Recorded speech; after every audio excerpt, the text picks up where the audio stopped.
자, 그리고 이번 주말로 예정됐던 그 비교표 특강은 날짜가 좀 바뀌어졌어요. 8월 3일로. 8월 3일 토요일로. 에? 왜 그때 힘들어요? 우리 그 방학 중에 토요일 날 8월 3일로. 여기 저도 다 이번 주 일요일로 이렇게 통지를 해놨었는데 사정이 생겨가지고 여기 학원이랑 사정이 생겼어. 자, 10번 보시고. 자, 이제 개발법이거든요. 자, 우리 개발법에서 기본 틀을 잡고 시작을 하겠습니다. 기본 틀.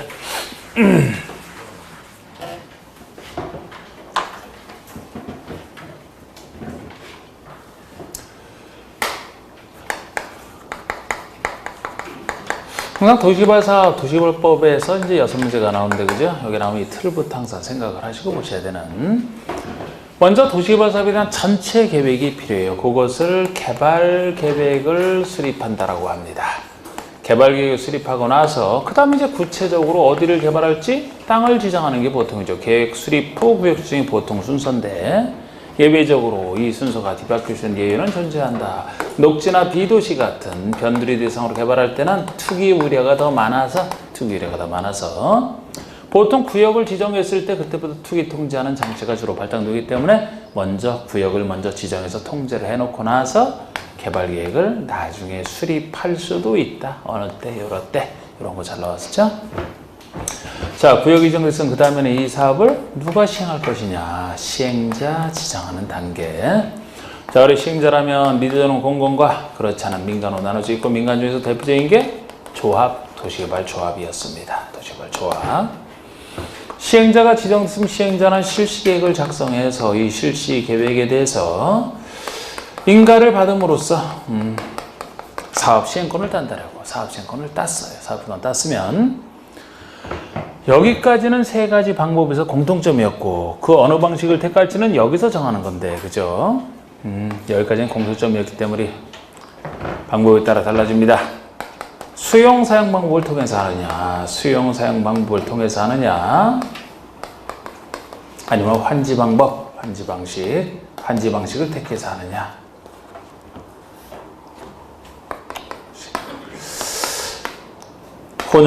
섞어 쓰는 혼용 방식이냐. 둘만 구별하시면 되죠. 이 방식으로 해왔다라면 실시기 인가 오시 다음에 공급 계획을 작성해서 지정권자에게 제출을 합니다.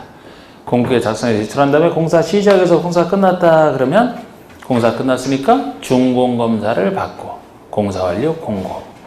안 써지만 이런 공사 완료 공고 끝나는 거예요. 일반에게 주는 것이라. 근데 환지 방식을 해왔다라면 환지계획 세워서 환지계획에서 인가를 받고 나서 환지계획 인가 오시 이후에 공사 시작해서 공사 끝났다면 역시 똑같이 준공검사, 공사 완료 공고 후에 별도로 여기는 환지 처분이 나옵니다. 환지는 받을 사람이 정해져 있어서 별도로 환지 처분에 대한 얘기가 나와요. 여기는 일반에 주는 것이라 공사 끝나면 끝이고 다른 얘기 없고, 요 중간에 환지 예정지를 지정할 수 있는 임의적 제도로서 중간에 들어갈 수는 있었고, 이렇게 나가는 겁니다. 이렇게 흐름. 제가 수용 사용 방식은 시행자가 보상금 주고 수용을 통해서 취득한 상태에서 시행자 거로 만든 상태에서 일반에게 분양하는. 그래서 여기 있는 사람이 굳이 줄 필요 없어요. 시행자가 취득을 해서 일반에게 분양하는. 그래서 나중에 보시면 우리 수용 사용 방식 할 때 보시면은 주로 여기 땅은 두 땅이다. 우리가 틀 잡을 때. 시행자가 도시개발사업 목적대로 조성한 땅, 조성 토지가 있고 조성하지 않은 상태의 땅을 원형지 이렇게 얘기를 하지 않습니까? 그래서 주로 일반에게 주는 게 조성 토지라고 했잖아요. 일반인에게. 이건 예외적으로 원형지는 받을 사람이 특정돼 있고 특정해 주는 것이고, 이게 이제 보통 땅이라고 했습니다. 근데 환지 같은 경우는 시행자가 취득해서 일반에 주는 게 아니고 땅과 땅을 바꾸는 게 환지이기 때문에 이곳에 있는 토지 소유자가 자기 땅을 사업으로서 제공을 하고, 그럼 시행자로부터 환지를 받는, 자기 땅을 제공하고 새로운 땅을 환지로 받는. 그래서 여기는 종전의 땅에서 주는 땅 자체를 환지, 그리고 환지로 주지 않고 남겨놓는 것을 보류지. 여기서는 주된 땅이 이거가 되죠. 이렇게 우리가 틀 잡는 건데, 그래서 이거는 여기 있는 사람만이 받는 거야. 땅을, 환지를. 여기는 일반인에게 주로 주는 것이고, 그래서 여기 큰 사업에 적합하고 작은 사업에 적합하고 그런 특징이 있잖아. 그 대신 여기는 큰 사업에 적합하고 돈이 많이 들어가기 때문에 처음에 시행자가 수용할 때 보상금이 너무 많이 들어가서 이 방식에서는 시행자의 그 비용 압박, 돈 때문에 그거를 덜어주는 수단이 이제 여기 존재하고, 뭐 토지 상환 채권, 이런 선수금 이런 게 존재하죠. 여기에서는 돈은 적게 들어가요. 돈은 적게 들어가는데 당사자가 사업에 참여하는 것 성질상, 환지에서는 당사자가 스스로 사업에 토지 수요나 조합이 시행자가 되는 게 원칙적 모습이 되는, 서로 이렇게 약간씩 다르지 않습니까? 그래서 조합 같은 경우는 토지 수요자가 만든 조합, 환지에서만 시행자가 되지 다른 데서는 아예 시행자가 안 되는. 그리고 제가 도시개발 사업할 때 행정청 정리라면은, 도시개발 사업과 관련된 행정청이라면 이 구역 지정권자가 대부분 한다라고 했어요. 구역의 지정권자가 대부분 한다 그랬잖아. 구역의 지정권자라고 그냥 표현을. 이 지정권자가 의미하는 사람이 도시개발 사업은 원칙적으로 누가 하느냐? 시도 단위에서 시도지사가 주로 하는 사업을 얘기합니다. 물론 대도시 인구 50만 이상의 대도시에서는 대도시청이 하는 경우가 있습니다만, 이게 원칙이죠. 예외적으로 국토교통부 장관이 지정권자가 되는 경우도 있지만 지정권자가 주로 한다. 개발사업에 관련된 행정청이 나오면 다 지정권자. 하나 빼고 여기 환지기 인가권자. 이 환지기 인가권자만큼은 자치도지사, 시장수, 구청장. 그래서 환지기 인가권자만 저 사람이 아니라 따로 해가지고 나머지 행정청에 관련된 것은 다 지정권자가 한다라고 했었고요. 이 개발부서 동의요건 나오는 거, 개발부서리 동의요건 나오는 것도 보통 일반적 동의를 기억하시고 그렇지 않은 예외를 따로 기억하시는. 그래서 면적 기준으로 3분의 2 이상에 해당하는 소유자 동의, 면적 이상 3분의 2 이상에 해당하는 소유자 동의와 밑이죠. 밑 또는이 아니고 소유자 총수 2분의 이상 동의를 받는 것을 보통 동의 요건으로 보시고, 그렇지 않은 예외 세 가지를 뭐 따로 하시는, 이런 식으로 해서 우리가 이론을 전개했었고요. 하나는 이제 순서대로 보시면 됩니다. 물론 여기서 살짝 틀 잡을 때도 지정권자는 이 사람이 지정하는 거, 이제 예외적으로 국장이 누가 요거를 오히려 잘 냈고요. 행정청 중에서 적어도 이 사람들이 지정권자니까 보통의 시장은 수구청장은, 시도지사관의 시장은 수구청장은 지정권자는 아니고 구역지정이 필요하다라면은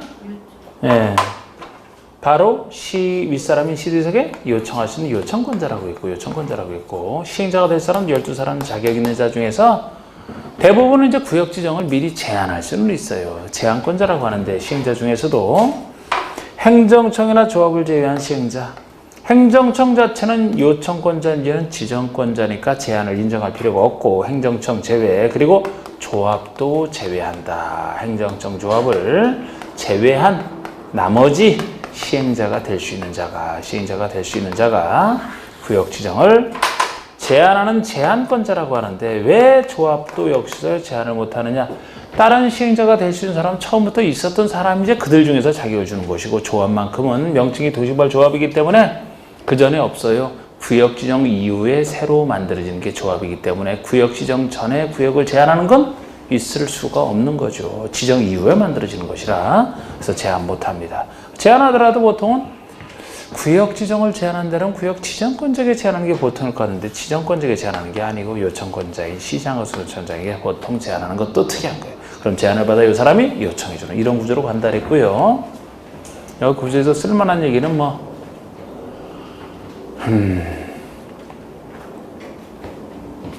구역 지정, 그냥 우리 얼마나 생각이 나시는지, 구역 지정하는 사람이 구역 지정하고자 할 때 개발계획 수립하는데, 그래서 이 순서가 된다고 했는데, 우리 개발계획을 수립할 때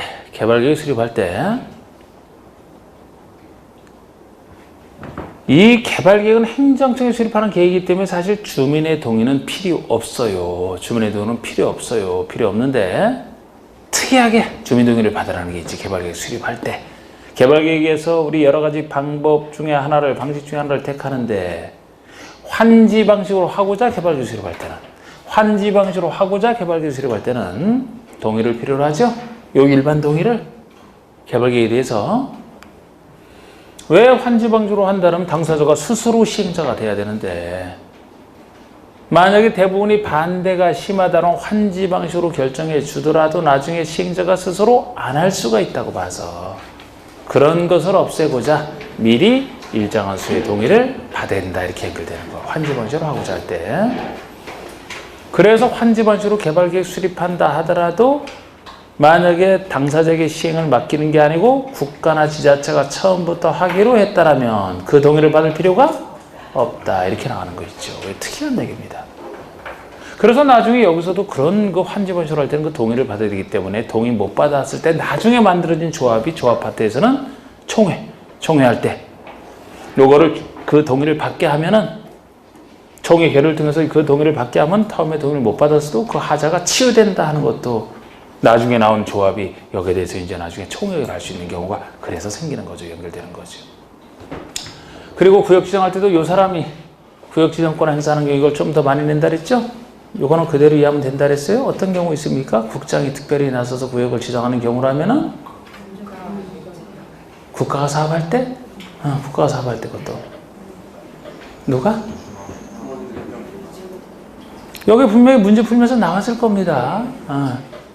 또 누가 요청할 때? 중앙행정기관장이 요청할 때잖아. 예를 들어 시장문수구청장이 요청한다. 그러면 지방일과 관련해서 시의회가 요청한다 그랬죠?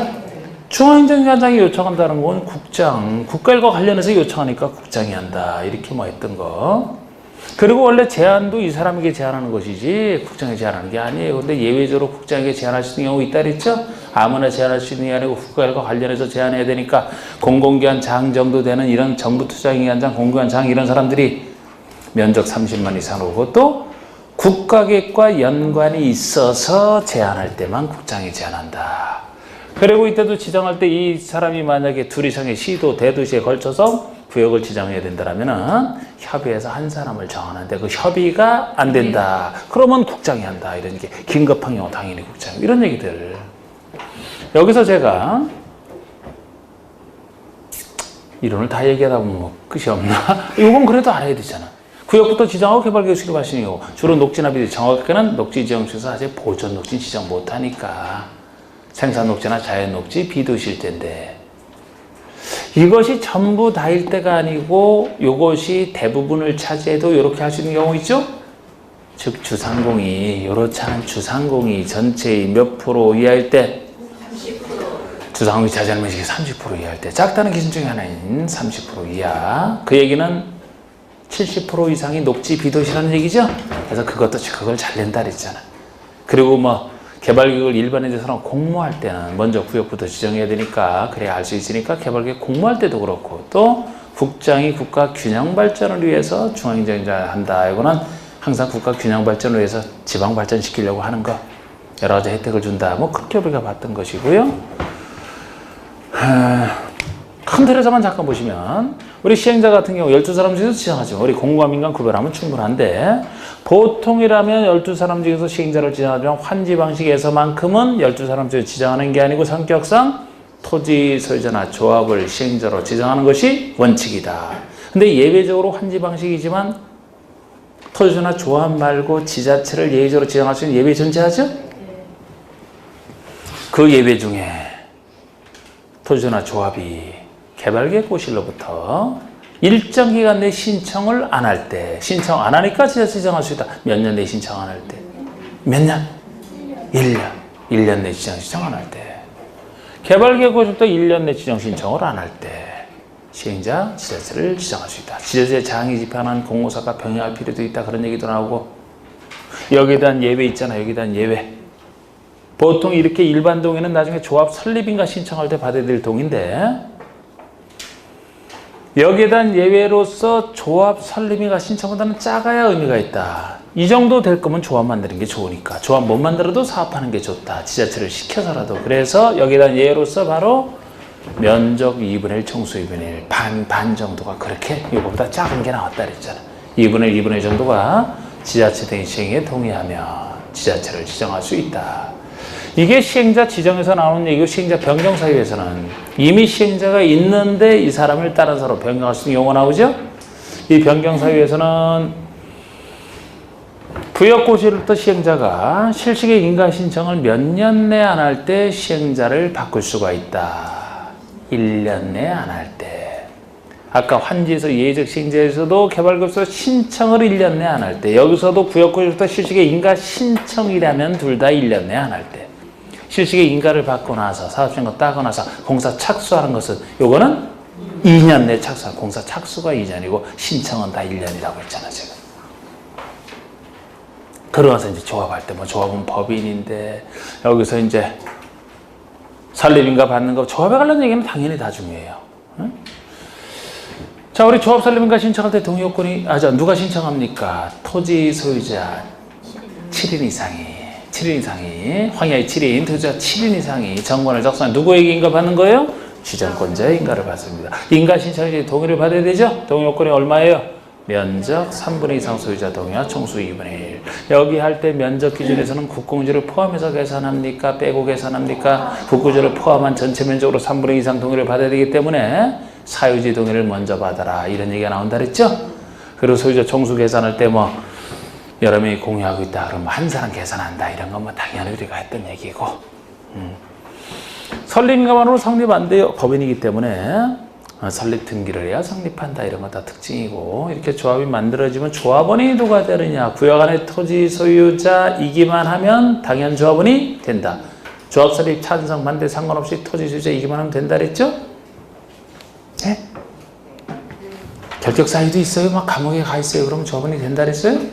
상관없어. 토지 소유자이기만 하면 당연히 조합이 된다. 조합이 총회에서 결의할 때 평등한 결의권을 가지죠. 1인 1표, 면적에 관계없이, 면적에 비례하여 갖는 거 아닙니다. 1인 1표. 다른 사람의 이격권을 그런데 승계할 수 있는 예외는 존재하죠. 다른 사람의 토지 소유권 전부를 취득하면 승계할 수도 있다. 일부 취득이면 뭐 그 사람이 계속 가지고 있으니까. 임원은 몇 명 둡니까? 조합장은 1명. 그리고 이사, 감사는 수제한 없이 둬야 되고요. 자격은 의결권을 가진 조합원 중에서, 조합원이 아닌지는 안 되죠? 조합장이나 이사의 자기를 위한 조합과의 계약소송 누가 대표합니까? 조합을? 감사가? 임원의 결격사유 있으면 당연 퇴임이죠? 임원의 결격사유는 있어도 조합원의 결격사유는 없다 그랬어요. 뭐 겸직금지 이런 것들 막. 대의원에? 몇 명 이상일 때. 조합에서 50인일 때 둘 수 있다. 임의기관. 이 대의원회가 총회 권한을 대행하는 거죠? 근데 대의원회가 대행할 수 없는 총회에서만 결의해야 되는 5가지 사항이 있잖아. 그거. 정관 변경, 약속의 변경이니까 중요하니까 그건 총회에서만 하라. 정관 변경. 또 계획 중에서는 개발계획과? 아니, 개발계획과 환지계획도지. 이게 환지계획이 조합원 입장에서 제일 중요한 거잖아. 이건 무조건 총회 정권상에 들어가고, 이 두 계획 중에서는 이제 요거라고 했죠. 요것이 원래는 글쎄 들어갈 게 아닌데, 아까 환지 방식으로 할 때 그 동의를 받아야 되는데, 그 동의 못 갖췄을 때 나중에 여기서 추인하면 된다. 그런 식으로 생각하셔야 되고, 요건 아니라고 했죠? 요건 아니고, 임원의 선임도 들어가지. 조합의 합병 해산 이런 거 들어가잖아. 지금 쭉 한번 핵심만 한번 삭수를 해봤는데, 자, 세세한 거는 문제 풀면서 다시 설명드리겠습니다. 10번에 도시화 사업의 시행 방식에 대한 다음 내용 중 옳은 것은 모두 몇 개냐? 가번의 환지 방식은 도시화 사업을 시행하는 지역의 지가가 그곳의 땅값이 인근의 다른 지역에서 현저히 높아 너무 비싸 수용 사용 방식으로 하기 어려운 것. 이렇게 땅값이 너무 비싸면 보상금이 너무 많이 들어서 결론적으로 수용 사용 방식을 하기 어렵다. 어려우니까 환지 방식 한다. 맞는 얘기죠? 니은번, 나번. 대지로서의 효용 증진에서 토지의 지목, 형질의 변경이 필요한 경우 수용 사용 방식으로 한다. 환지 방식 할 때지. 환지 방식 할 때가 이 두 가지예요. 가번과 나번 두 가지입니다. 토지의 교환, 분합, 토지의 여기 나오는 토지의 지목, 형질 변경이 필요하다. 공공시설의 설치 변경이 필요하다. 이렇게 간단한 사업, 작은 사업 할 때가 환지 방식입니다. 이게 작은 사업을 얘기하잖아. 지목이나 형질 변경 정도에 불과한. 요거가 가나번이에요. 다번에 계획적이고 체계적인 도시개발 등 집단적 조성과 공급이 필요하다. 이 얘기 나오면 이게 수용사용 방식이잖아요. 환지가 아니고. 집단적으로 조성해서 집단적으로 공급하기다 큰 사업. 환지는 집단적으로 조성 공급할 수가 없어요. 있는 사람이 그대로 땅을 바꿔줄 뿐이에요. 그래서 이게 수용사용 방식입니다. 현재는 가번 맞고 라번. 시행자는 수용사용 방식에 한 수용사용에 한 방식과 환지의 한 방식을 혼용하여 시행하고자 할 때 각각의 방식이 적용되는 구역으로 구분하여 사업을 시행하여야 한다 아니고 할 수 있다. 이게 혼용으로 할 때는 처음에는 나눠서 하여야 한다였거든요. 나눠서 해야 된다. 나중에 할 수 있다로 바뀐 거예요. 그래서 나눠서 할 수도 있고 나누지 않을 수도 있다 그랬죠? 그래서 혼용 방식은 다시 분할과 미분할 혼용 방식으로 바뀌는 것이 분할과 미분할도 가능하단 말이에요. 할 수 있기 때문에 이거 틀렸고. 마번의 국가지자체인 시행자가 영업이 정하는 게 있거나 수용 사용 방식에서 전부 환지 방식으로 변경할 수 있어요. 일단 이건 맞아. 바번의 한국토지주택공사인 시행자가 환지에서 혼용 방식으로 바꿀 수 있다? 안 돼요. 이건 안 돼. 4번에 조합을 제외한 시행자가 수용 사용에서 혼용 방식으로 변경할 수 있다? 맞고. 가마사 세 개가 맞습니다. 자, 우리 시행 방식 변경이라면 여러분, 글쎄 시행 방식은 여기서 정해 놓는데 여기서 한번 정해졌지만 그 이후의 상황에 따라서 바꿀 수도 있다는 거예요. 그런데 바꾸는 논리는 원래 그 방식으로 해야 되는 게 정상이잖아. 그 방식으로 해야 되지만 그 방식으로 하기 어려울 때 그보다 쉬운 방식으로 바꿀 수 있다는 거야. 그 방식으로 하기 어려운데 이거보다 더 어려운 방식? 바꿔봤자 못하지. 이것도 안 되는데 이것보다 어려운 방식으로 어떻게 합니까? 이거보다 못할 때 쉬운 방식으로 바꿀 수 있다. 그래서 여기다 표현하면 제가 이 중에서 셋 중에 수용 사용 방식이 가장 어려운 방식이죠? 돈이 너무 많이 들어가서 제일 쉬운 방식이 환지. 혼용이니까 섞어 쓰는 거 중간쯤이 되겠죠. 그래서 수용 사용에서 환지로 바꾸거나 혼용해서 환지로 바꾸는 좀 더 어려운 방식에서 좀 더 쉬운 방식으로 바꾸는 이건 지금 공공시행자에 국한되어 있지만 위아래에서 이렇게 오는 건 공공시행자에 국한되어 있지만 가능합니다. 그리고 또 하나는 조합을 제외한 시행자니까 조합은 여기서는 시행자가 되니까 이제 모든 시행자인데 모든 시행자가 수용 사용에서 이거보다 좀 더 쉬운 혼용으로 바뀌는 이 세 가지 경우밖에 없다 그랬어요.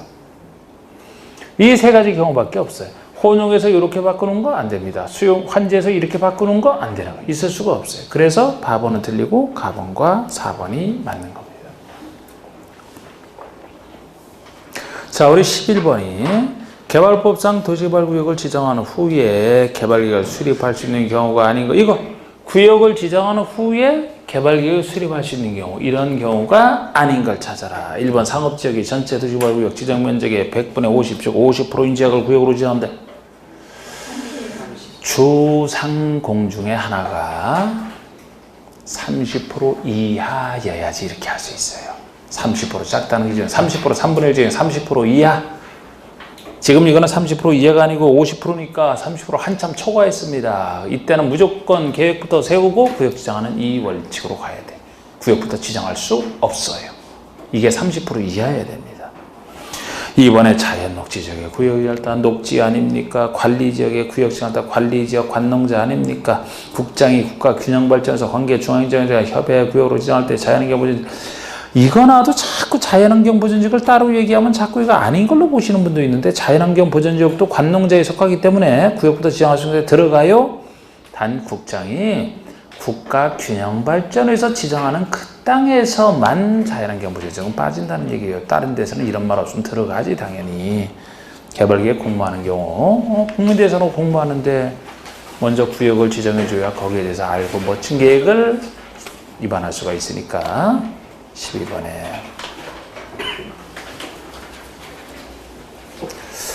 도시개발법상 도시개발사업계획 개발계획에 대한 설명으로 틀린 거 지구 단위계에 관한 사항은 도시개발계획 내용이 아니다. 여러분, 제가 도시개발구역이 지정되면은 장차 도시개발을 해야 될 땅이기 때문에 구역이 지정되는 순간에 이 땅은 무엇으로 고시된 것으로 의제된다고 했어요?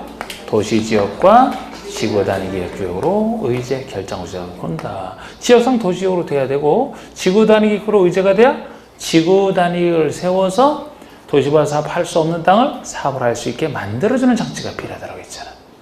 그래서 지구단위 계획 의제가 되는데 이 지구단위 계획을 세우기 위해서 이게 의제가 되거든요. 그런데 지구단위 계획 사업을 할 수 있게 만드는 장치니까 꼭 여기 들어갈 것 같아. 개발계획이 여기 들어갈 것 같은데 개발법이 특이한 게 실시계획 내용에 들어가는 게 특이하다라는 얘기. 정비법이랑 비슷한데 정비법에서는 여기랑 비슷한 것이 정비계획이 나와요. 정비계획도 이렇게 의제되는 건 똑같아요. 그런데 그쪽에서 지구단위 계획은 정비계획 내용에 들어간단 말이야. 정비계획. 근데 여기는 여기가 아니고 여기 들어가는 게 특이하다. 그래서 이 개발계획에 수많은 내용이 있지만 우리 개발계획 내용 아닌 예로서 지구단위 계획을 하나 들 필요가 있어. 이렇게 문제를 한 거예요. 지구단위 실시계획 내용에 들어가니까 도시개발 계획 내용이 아니다. 아닌 예로서 맞는 겁니다. 지정권자란 수용 사용 방식으로 시행하고자 개발계획 수립할 때는 면적 3분의 2 이상에 해당하는 소유자와 소유자 총수 2분의 2 이상 동의, 일반 동의를 얻어야 된다. 요거는 어디가 틀렸어요? 예? 지정권자 맞잖아. 지정권자 맞잖아. 환지 방식으로 바꿔줘야 돼요. 수용 사용 방식을 환지 방식으로 바꿔줘야 돼요. 지정권자가 개발계획 수립하는 거 맞잖아요. 개발계획은 지정권자가 수립하는데 그 개발계획 내용 중에서 환지 방식으로 하고자 개발계획 수립할 때 이 개발계획에서 원래 행정계획은 동의 안 받는 건데 환지 방식이기 때문에 개발계획 내용에 대해서 동의를 받으라는 거예요. 이게 뒤에 나오는 수용 사용 방식에서 수용 사용을 할 때 동의 요건과 착각하시면 안 돼요. 지금 이건 개발계획 수립할 때 동의 요건이고 나중에 여기에서는 시행자가 수용 사용권을 가지는데 민간 시행자를 못 믿어서 민간 시행자가 수용 사용할 때 면적 3분의 2 이상을 그것도 직접 소유하고 총수 2분의 1 여기에 대한 일반 동의에 대한 예외로 써놓은 것과 다르지. 이건 민간 시행자가 수용할 때 가지고 개발계획에 대한 동의예요. 환지 방식으로 하고자 개발계획 수립할 때. 환지분 것이 아까 얘기한 게 그거거든요.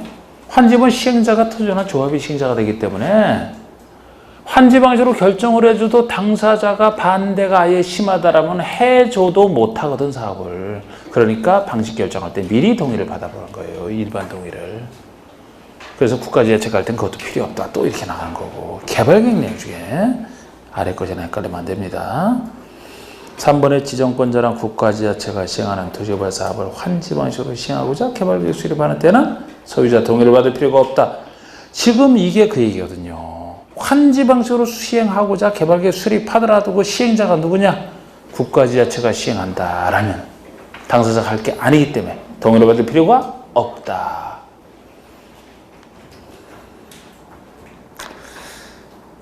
이 2번, 3번에 대한 기준이 여기 5가지 질문에서는 제일 많이 나온 거야. 2번, 3번에 대한 지문이. 1번에 대한 것도 뭐 한 번 나왔을 뿐이고 사실 뭐 4번, 5번도 한 번 정도지만 5번은 한 2번은 되겠네. 근데 2번, 3번은 무수하게 많이 나왔던 기준이에요. 정확히 하셔야 돼요. 정확히. 2번이 왜 틀리는지, 3번은 왜 맞는지. 4번의 개발계획 작성 기준 방법 국장이 정한다. 여러분 개발계획 작성의 방법 기준? 그러면은 개발계획 작성하는 사람이 통제받는 거네? 개발계획은 누가요? 구역지정권자가 수립하는 거잖아. 그럼 장관이 하는 거 맞죠? 뭐 각종 행정처에 수립하는 계획의 기준은 장관이 정한다. 국장이 정한다. 똑같은 논리입니다. 앞에서부터 했던. 그 다음에 330만 이상인 도시개발구역에 대한 개발계획 수립하는 위해서는 주거, 생산, 교육 등의 기능이 상호 조화를 이루도록 노력하라. 330만 이상 제일 큰 규모. 공법에 나오는 제일 큰 규모가 330만인데 이 정도 대규모로 사업을 한다면은 도시의 어떤 한쪽 기능에 치우친 반쪽짜리 도시로 개발하지 말고 도시의 여러 기능이 상호 조화를 이루는 온전한 도시로 개발할 규모가 제일 큰 규모인 330만 이상이다 라는 것. 13번의 개발법상 도시개발구역을 지정한 후에 개발계획에 포함시키는 사항이 아닌 것. 자, 이거는 구역 지정하는 후에 개발계획에 포함시키는 사항이 아닌 것. 그러니까 이건 개발계획 내용 중에서 대부분은 다 구역 지정하기 전에 만들어야 되지만 이 개발계획 내용 중에서 먼저 수립할 때도 구역 지정 이후에 나중에 포함시키는 사항. 요거는 그리 크게 중요한 건 아니지만 그래도 한 2번 나왔던 건데 두 문자를 떠서 외웠던 것이죠. 이게 박수세단, 박수 받으며 천천히 등장하는 세단, 이렇게 했던 거 박수세단입니다. 개발 내용 중에 4가지만이에요. 그래서 도시발전의 시행 방법, 어느 방식을 택할지 이거는 뭐 아니고 박수세단이 2, 3, 4, 5번 4가지만 얘기합니다. 2번이 수용상의 대산의 세부 목록의 수, 3번이 도시발구역 밖의 지역의 기반서 설치 때 비용부담계 밖이 포인트죠. 도시발구역 밖의 밖. 그 다음에 임대주택 건설계획 등 세입자의 주거생활 안정대책의 세, 그리고 순환개발 등등 단계적 사업 추진이 필요한 경우 사업 추진, 단계적 사업 추진에 관한 사항 단 박수세단 했던 거, 박수가 등장하는 세단. 14번. 다음 중 도시개발구역을 국장이 지정할 수 있는 사유가 아닌 건 제가 아까 이건 처음에 언급했던 거 국장이 지정할 수 있는 그런 사유가 아닌 거. 1번 공공기관의 장, 뭐 공공기관의 장이든 정부 출연기관 장이든 이런 사람들이 국가계획과 밀접한 관련이 있어서 구역 지정을 제한할 때인데 이때 면적은 40만 제곱미터는 나와 있으니까 이것도 돼요. 우리 30만 이상이면 되죠? 이 경우는 30만 이상 예외적으로 국장이 직접 할 수 있는. 글쎄 여기서도 이것도 제한할 자 중에 공공기관 장이나 정부 출연기관 장 하는 게 공공기관이나 정부 출연기관 장 정도 되면 이게 국가일과 관련해서 할 수 있는 사람이라 보는 거예요. 그래서 공공기관 장 중에서도 엄밀하게는 지방공사만 빠진단 말이에요. 여기서 그걸 내는 건 아주 까다롭지만 지방공사는 공공기관이지만 지방에서만 일을 하기 때문에 국가 전체와 관련된 일을 할 사람이 아예 아니거든요. 하여튼 뭐 그런 얘기도 있습니다. 그리고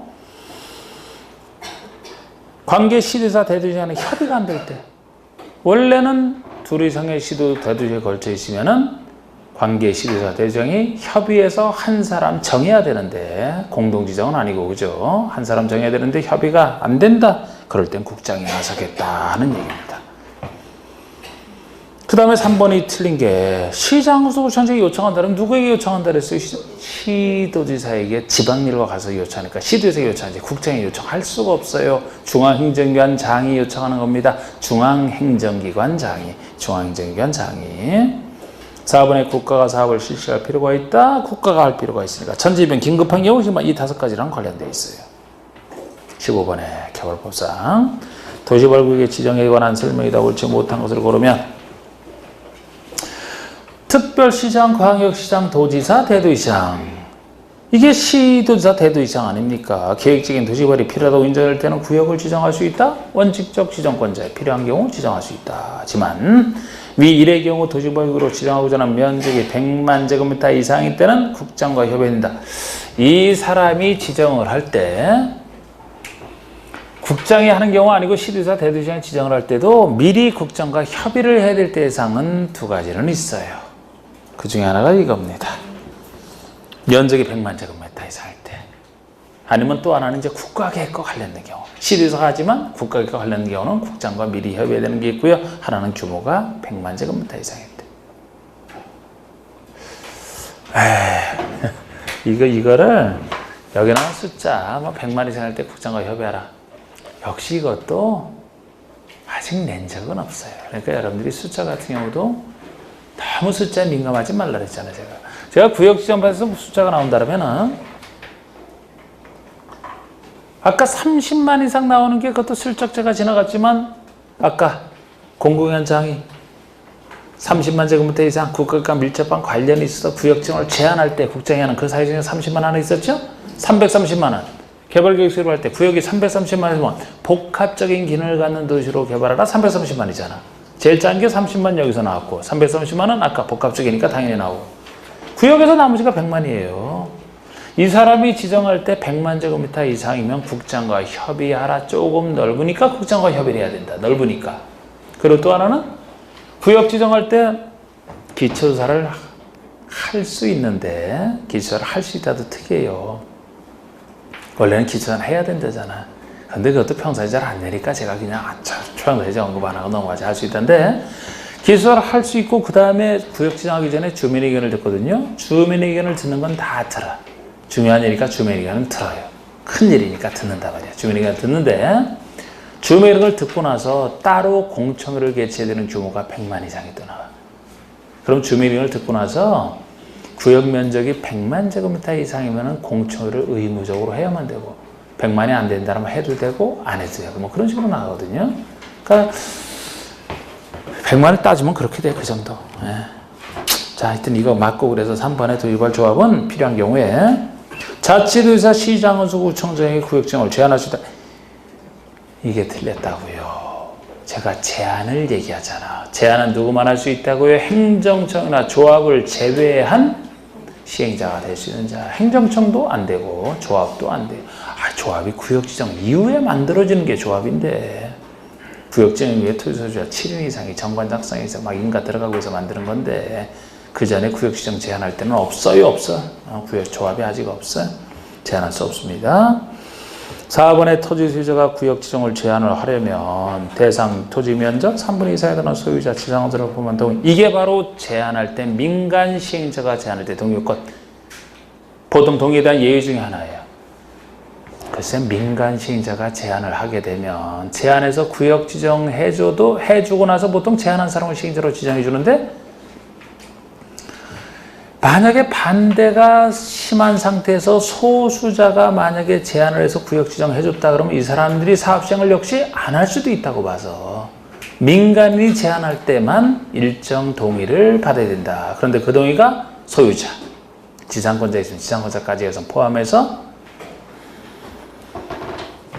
면적 3분의 2 이상에 달하는 소유자 동의를 받아라. 총수 2분의 1은 없다는 점에서 예외 중에 하나예요.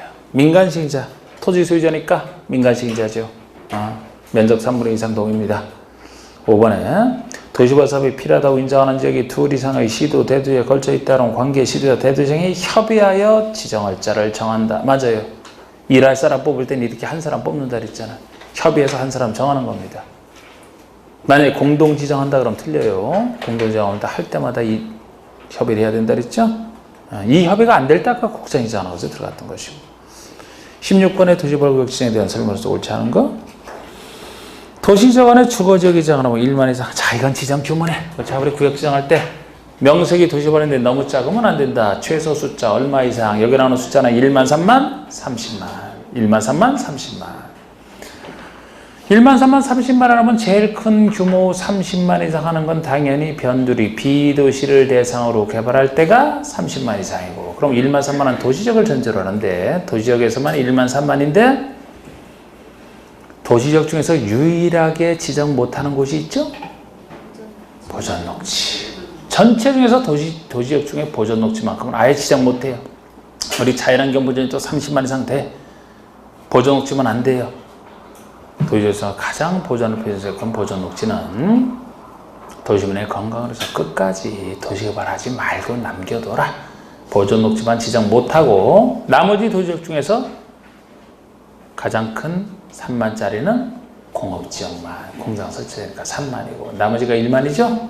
비도시가 30만이죠. 비도시 30만이죠. 같은 비도시라 하더라도 아파트 연립 얘기 나오고 초등학교 얘기 나오고 그러면 10만. 그게 1만 3만 30만 얘기예요. 그런데 이렇게 1만 3만 30만 이상 이렇게 지정할 때도 이 면적 제한 없이 지정할 수 있는 거 좀 어렵게 낼 수 있을 때 하는 것이지만 어느 곳이라면 지역이든 상관없이 어느 곳이라면 이 면적 제한 없이 자유롭게 지정할 수 있다 그랬어요? 취계지.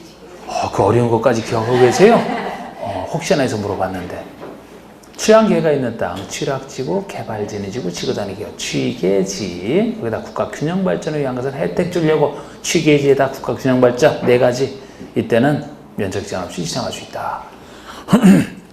자, 그래서 일반 도시지역 중에 주거지역이라면 1만 이상, 공업지역만 3만이에요. 주거지역 1만 이상 맞죠, 그러면?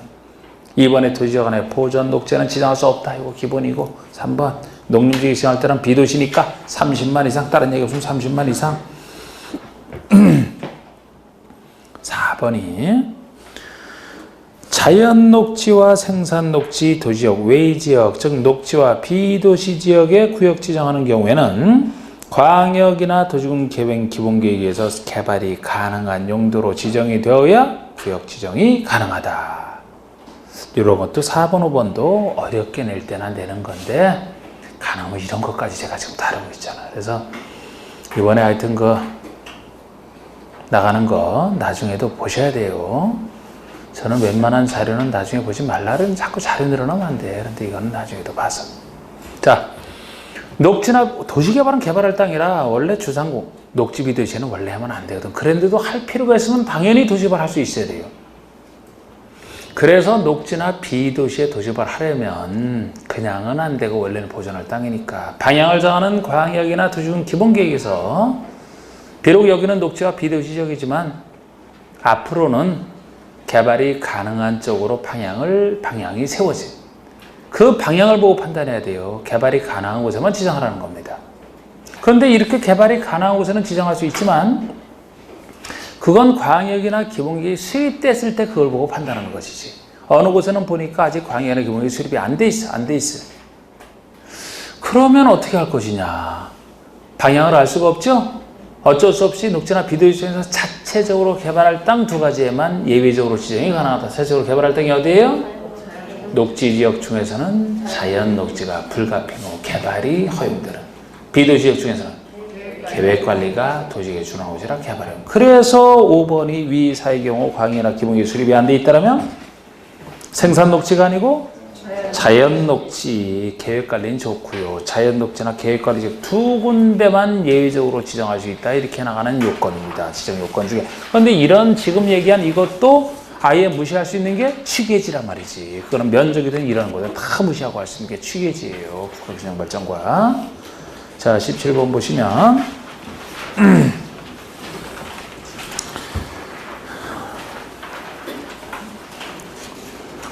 자, 도시개발법상 도시개발구역이 지정됐을 때 그 효과를 옳지 않은 거. 농림지역에 지정된 도시개발구역은 도시지역과 지구단위 규로 결정구역이 없다. 맞아요. 여러분, 이거죠. 어디든지 간에 기본적으로 도시개발구역이 지정되는 순간에 이 땅은 도시지역과 지구단위 규로 지정된 것으로 본다. 그래야 개발이 되니까. 근데 이렇게 의제 안 되는 예를 기억하셔야 되죠? 이렇게 의제가 안 되는 경우 비도시지만 지구단위 규격이 지정돼 있다. 비도시만 지구단위 규격이 지정돼 있으면 지구단위 세워서 할 수 있으니까 이렇게 의제할 필요가 없다. 또 하나는 취락지구. 취락지구는 취락만 정비해주면 끝이라고 했죠. 시골 해서. 그러니까 굳이 도시지역적으로 의제할 필요 없다.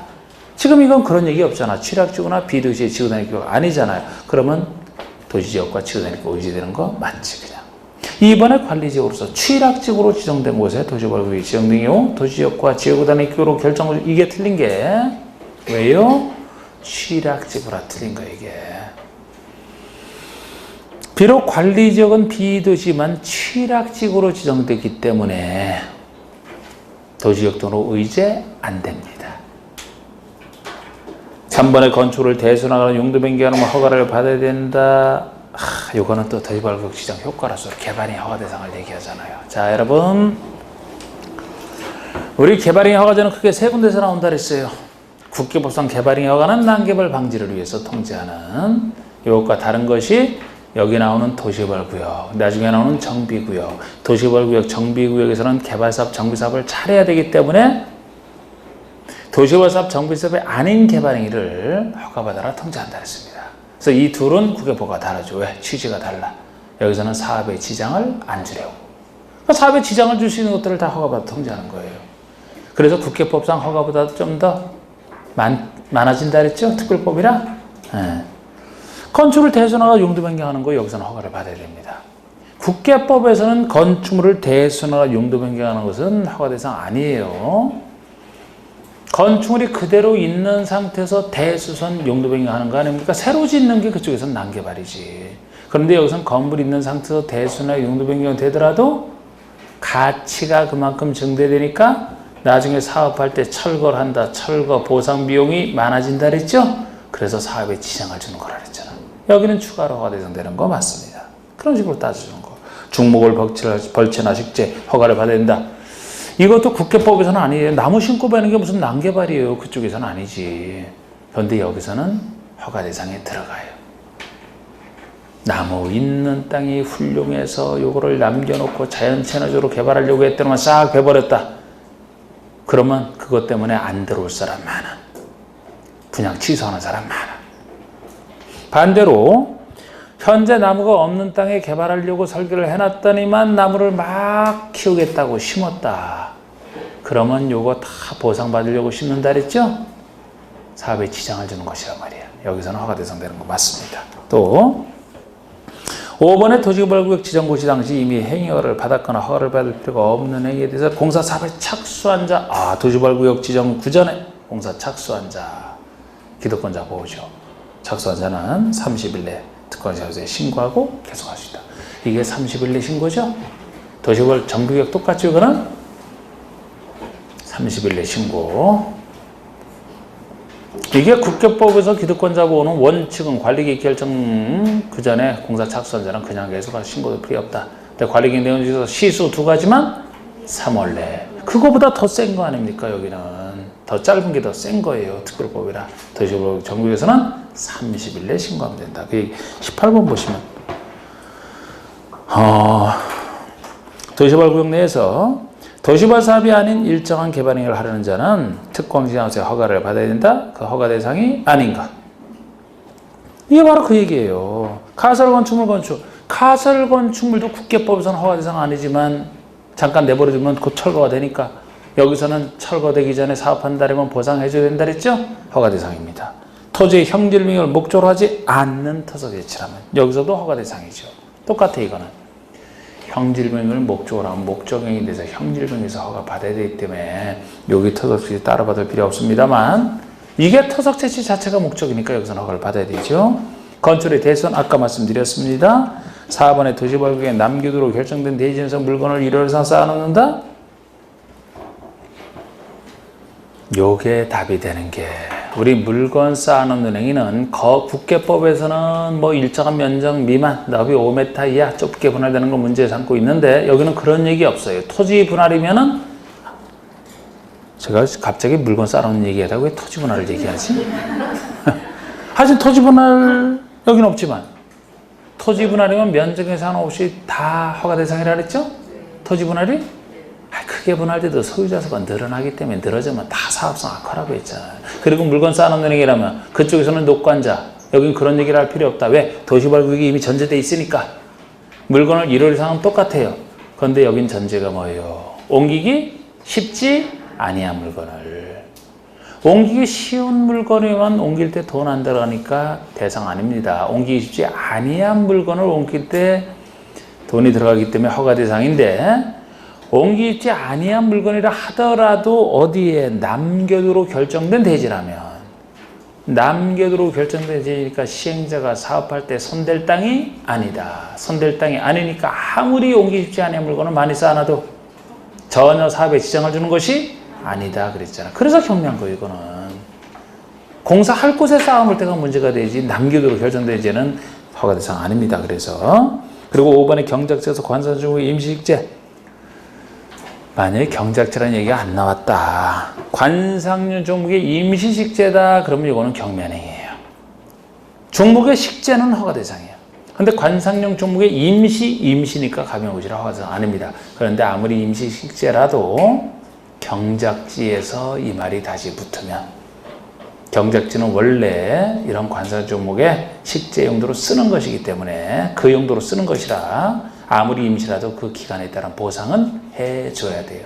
그래서 경작지가 다시 붙으면 허가가 된다. 그래서 여기서 정답이 아닌 겁니다. 우리 이미 시작한 지 지금 50분이 좀 지났는데 오늘 앞에서 이거 따로 설명하느라 좀 시간이 길어졌던 것 같아. 이어서 하긴 무리죠. 그죠? 조금 쉬었다 해야 되겠죠? 네, 11문제 남았으니까 조금만 쉬고 50분에 다시 시작하겠습니다.